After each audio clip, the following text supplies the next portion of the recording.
Hey, welcome back everybody to Evil's Comics. I'm Evil Mike, and this is going to be my reviews for comics released on 7/28/2021. This is going to be a part 3.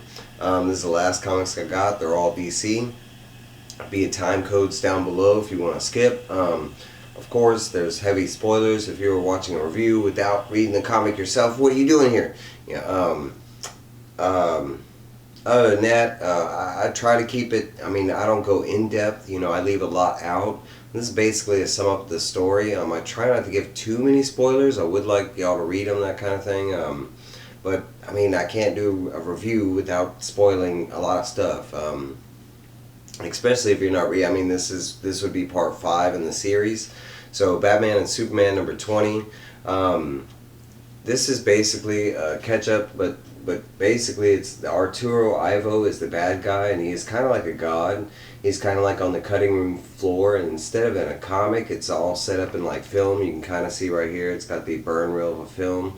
And you'll see it all throughout. It has like the film texture to it.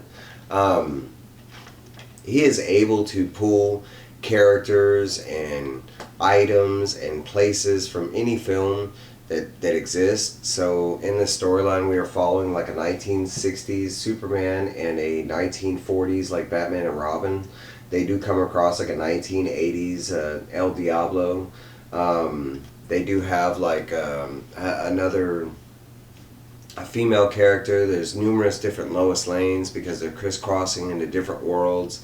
At this point, they figured out that Superman could just burn through the film reel, and kind of go to different worlds and stuff like that. But they are kind of on they're like in the midst of a battle here, and they kind of have Arturo Ivo on the run. As you can see here, he's calling his archivists, and those are like his minions or whatever. He's trying to get him to teleport him out of there. Basically, in the beginning, we see him he teleports out of there, and he makes this deal with Estragon, the demon, and basically telling Estragon that he will be allowed to wreak havoc on Earth and blah blah blah as long as he takes out Superman and Batman. He does like power up Estragon the demon, like right here you can see, but he gives him a Phantom Zone crystal that like supposedly greatly empowers him or whatever. And then basically starts his archivist and Arturo Ivo start teleporting demons basically to this 1960s Superman homeworld where Lois and his pal Jimmy and the rest of everybody that he knows is chilling. So Superman, Batman, and the rest of the gang are trying to make it back while Estragon is already here, wreaking havoc. They encountered this world's version of Lois and Jimmy, and in this world, Lois Lane, as you can see here at the bottom panel, she has she doesn't have powers, but she does have this like bracelet thing, and she does have like electric powers or something like that, like she can shock people, that kind of thing. We do see here that they are saying their farewells, to everybody in the Wild West, area that they were in. That's where they picked up El Diablo. They do show some crazy cool spreads here where they are like going through different reels, trying to find Superman's homeworld because they know that's where Arturo Ivo was. And when they get there, another cool spread, but it is just destruction. Demons are going crazy. It's basically all out, kind of brawl here and stuff. We do see El Diablo took a lot of smack, and right in the beginning he kind of gets taken out. We don't find out what happens to him, but he is like kind of taken out by a demon. We do see here some more stuff with Jimmy and Lois, and they're kind of taking out all the demons, but Estragon's the next in line, and he's ready to get rid of Lois and Jimmy, and of course Superman shows up. Estragon eventually takes off. He finds the item that he has been looking for that Arturo basically sent him, and basically like he told him that he could use like his favorite gimmick to kill Earth, and he wants the biggest, baddest weapon, and supposedly it is in the Fortress of Solitude. He finds Superman's hidden key, opens up his place, and supposedly, like, the biggest, baddest weapon is Superman has all these, like, robot versions of himself. So it looks like where the next issue is going to go is you know, our Superman and Batman and Robin and Diablo and hopefully Diablo and the girl make it to the next issue. Next up, we got Static Season 1, Issue 2. What an amazing read. The art in it is fantastic. I mean, it has this new age art in it. I wouldn't say to me, it doesn't look digital. It's just a different concept, the way they pull, like, they have a really good, like, perspective as far as putting the background looking like it's in the background, characters in the foreground, like it's kind of drawn, like, maybe overlappingly, maybe? I don't know.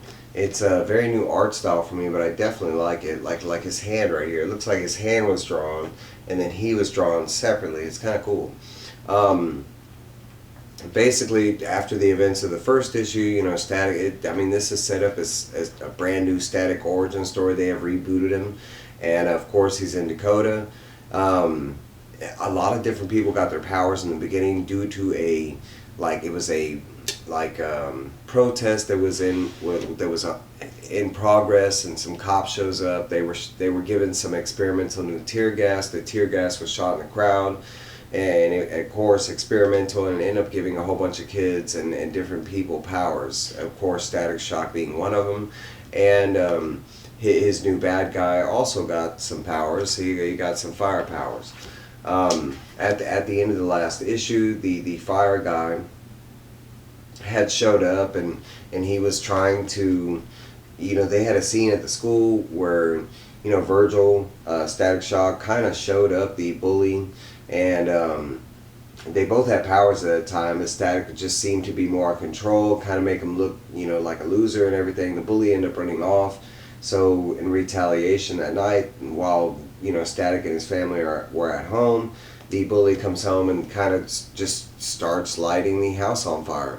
I mean, with little they can do, even with Static Shock's electrical power, and they kind of go through this whole back and forth where Static just really wants to take him out, you know, fight him like the hero, and but then he starts realizing, you know, great power, great responsibility, that kind of thing, and he does figure out a way to use his electrical powers to contain the fire and snap out and it is kind of a, like, as far as you know, the actual idea and everything, I mean, the science kind of plays out.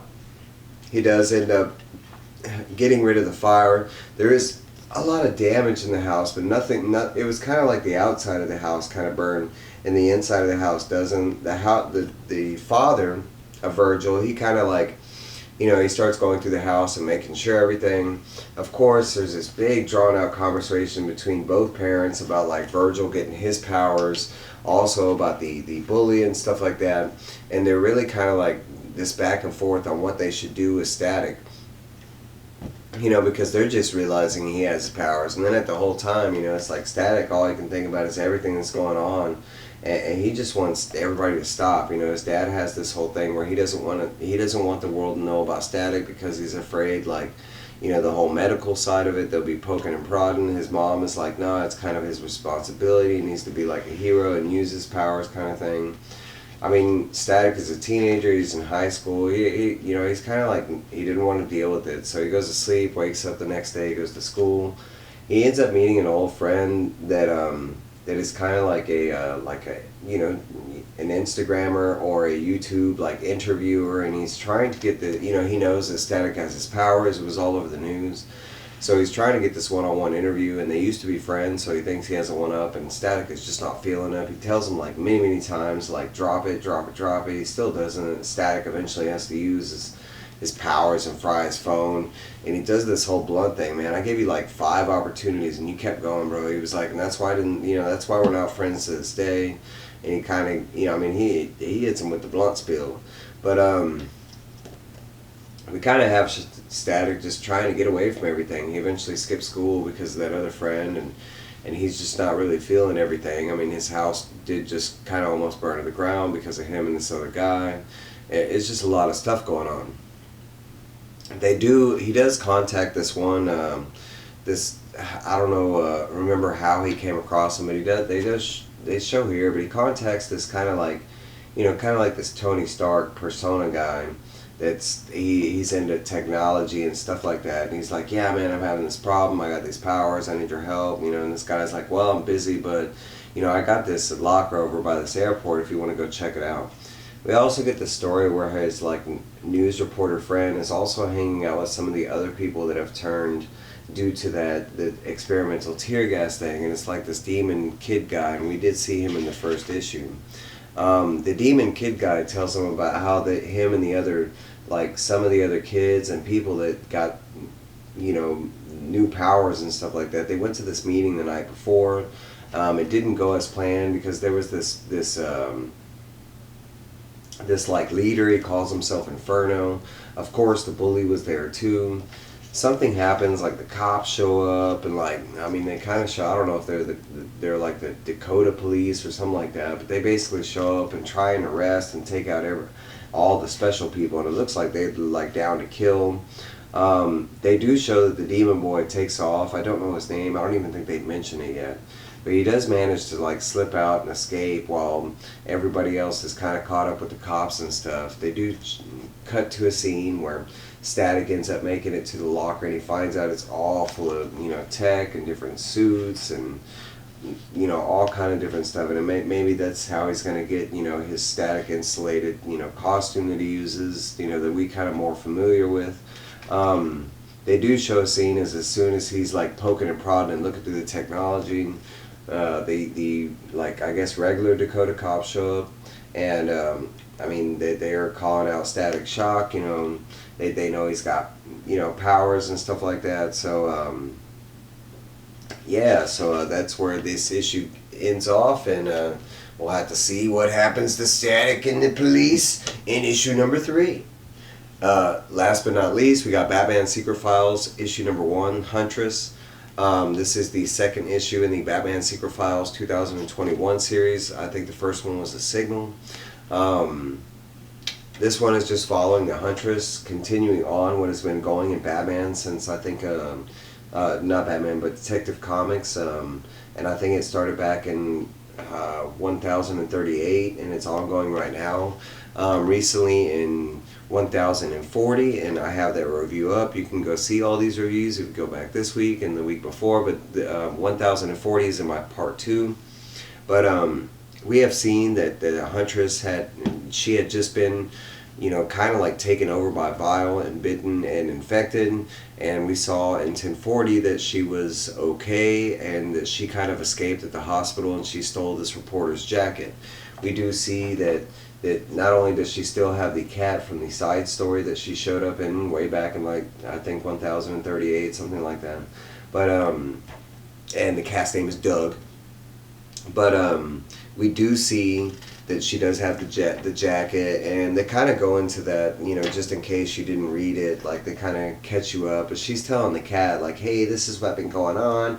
I ran into this guy Vile, and he tried to kiss me with his weird Vile stuff, and then I tried to kill Batman, and then I ended up at the hospital, and I was next to this reporter, and guess what? Like a G, I took her jacket and took the hell off, and she's caught up with the cat.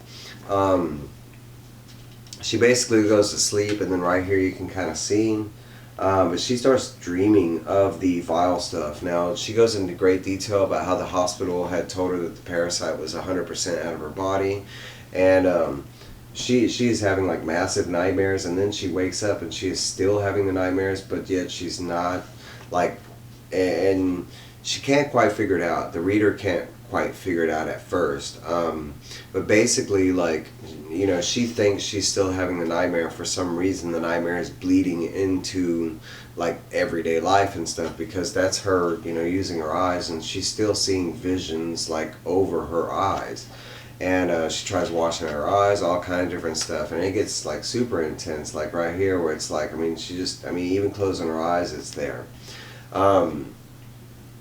Being the Huntress and showing that she's a very capable lady and a badass in her own right.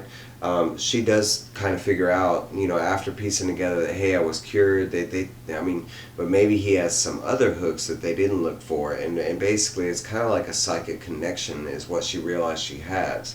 She can, and they kind of show it here because these are all the other victims that are out in Gotham that they don't know of.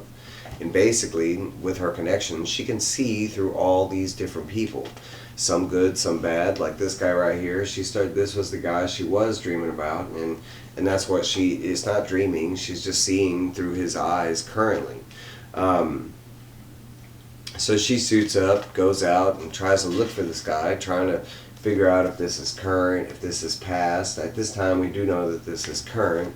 But she's still trying to figure out until she gets here and does figure it out it's current, and she runs into two different like vile encounters. One where he's got like a mild vile parasite, and the other one has a full-blown vile parasite. The full-blown is just enraged and crazy and just trying to kill, and he doesn't even realize he's trying to kill one of his own, you know, kind of connected brothers, because they're both vile infected, you know, people.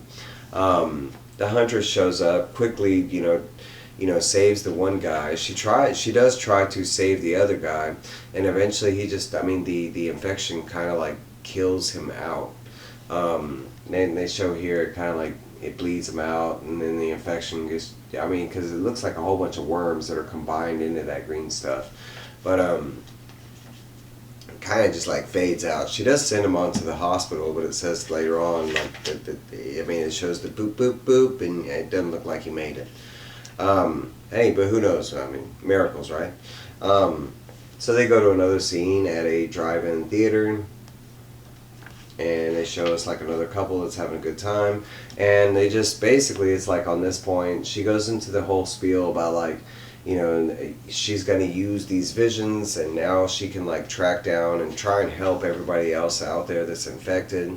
And they go through like 4 or 5 different scenarios where it's like a serial killer that's doing it, and some guy that's just randomly infected, like at the drive-thru where he was just, you know, like all of a sudden he gets enraged and he tries to attack the couple that's enjoying the night. Each one of these Huntress shows up and saves the day, and, you know, she's able to, you know, like handcuff or incapacitate the person until they can take them to the hospital or something like that. They do show some really cool badass scenes where she's like all meditating on, you know, on gargoyles on top of skyscrapers, and then she just jumps off going to the next one.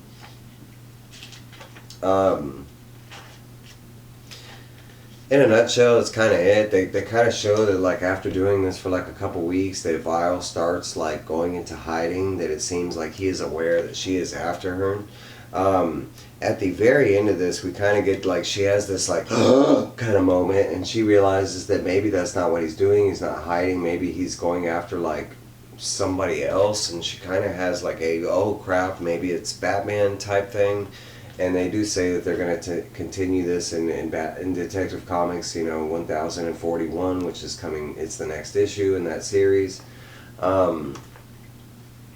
We did see, I think, currently with in 1040, that I think Penguin and Mr. Worth currently have Vile, and they have some plans for him or something like that, because, I mean, she stabbed Vile and he was already hurt, and they kind of like grabbed him, and they were kind of hinting that they were going to use him for something else. But that's basically the review. The only thing I can say about this is the art was kind of like subpar. I mean, it was a really great read. It was a really good story, especially addition, like tie-in to that main story. It does set up Huntress a whole lot.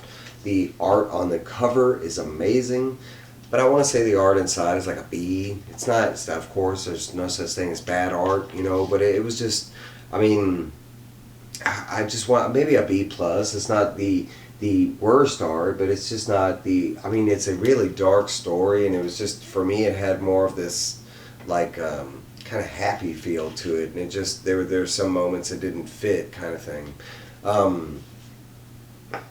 But those are the last three from that last week. I got new comic hauls coming up for this week. Brand new week. The cycle starts over again. More comics are coming out. More comics to read. More comics to review. I might do a couple more reviews today. You know, whenever you might see this. So I don't know. Who knows when I'm gonna drop stuff? You never know. But that's what I got for you. Like, comment, subscribe, please, please, please. That's it. Evil out.